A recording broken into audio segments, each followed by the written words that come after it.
എതിർക്കുന്നവരെ ഞാൻ കൊല്ലും. പരീക്ഷണങ്ങൾക്ക് വേണ്ടിയും കൊല്ലും.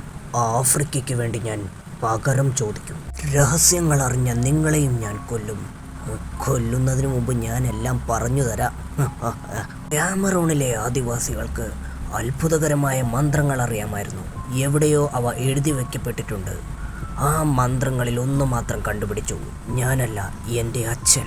നിങ്ങളെല്ലിലും ഓന്തിൻ്റെ പുറത്തും കണ്ടത് ആ മന്ത്രമാണ്.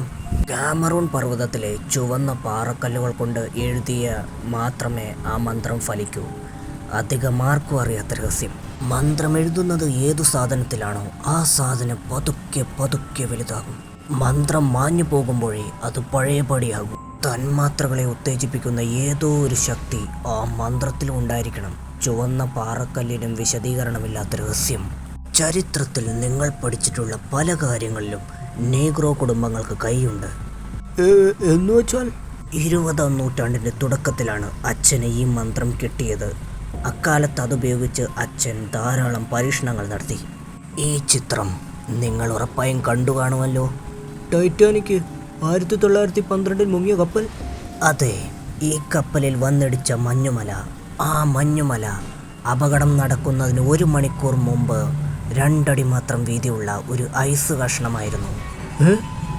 അന്റാർട്ടിക്കയിൽ ഒരു കപ്പലിലിരുന്ന് അച്ഛൻ ആ ഐസ് കഷ്ണത്തിൽ ക്യാമറൂണിലെ മന്ത്രം കൊത്തിയുണ്ടാക്കി.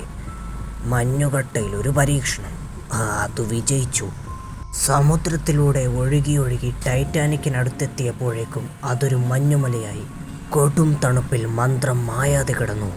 ആ മഞ്ഞുമലയുടെ ഫോട്ടോ ആരെങ്കിലും എടുത്തിരുന്നുവെങ്കിൽ കൊത്തിവെച്ച മന്ത്രം കാണാമായിരുന്നു.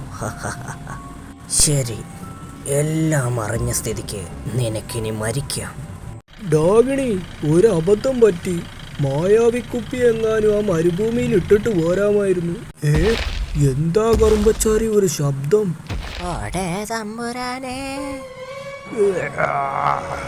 ശരിക്കും ഉറങ്ങി. എടാ ലുട്ടാപ്പി, വിട്ടോടാ. ഡിനോസർ.